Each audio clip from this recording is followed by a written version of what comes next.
जय मसीह की। मैं सावी एंथनी।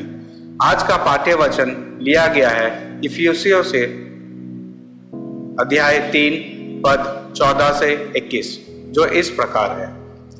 मैं इसी कारण उस पिता के सामने घुटने टेकता हूँ जिससे स्वर्ग और पृथ्वी पर हर एक घराने का नाम रखा जाता है, कि वह अपनी महिमा के धन के अनुसार तुम्हें यह दान दे कि तुम उसके आत्मा से अपने भीतरी मनुष्यत्व में सामर्थ पाकर बलवंत होते जाओ, और विश्वास के द्वारा मसीह तुम्हारे हृदय में बसे, कि तुम प्रेम में जड़ पकड़कर और नेव डालकर सब पवित्र लोगों के साथ भली भांति समझने की शक्ति पाओ कि उसकी चौड़ाई और लंबाई और ऊंचाई और गहराई कितनी है, और मसीह के उस प्रेम को जान सको जो ज्ञान से परे है, कि तुम परमेश्वर की सारी भरपूरी तक परिपूर्ण हो जाओ। अब जो ऐसा सामर्थी है कि हमारी विनती और समझ से कहीं अधिक काम कर सकता है, उस सामर्थ के अनुसार जो हम कार्य करते हैं कलीसिया में और मसीह यीशु में उसकी महिमा पीढ़ी से पीढ़ी तक युगानी युग होती है। यहाँ तक।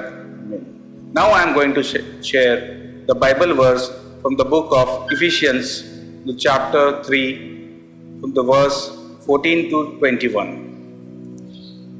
For this reason I bow my knees before the Father, from whom every family in heaven and on earth is named, that according to the riches of his glory he may grant you to be strengthened with power through his Spirit in your inner being, so that Christ may dwell in your heart through faith, that you, being rooted and grounded in love, may have strength to comprehend with all the saints what is breadth and length and height and depth, and to know the love of Christ that surpasses knowledge, that you may be filled with all the fullness of God.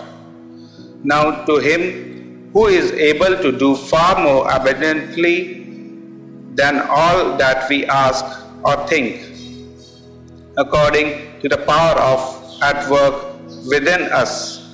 To him be glory in the church and in Jesus Christ throughout all generations, forever and ever.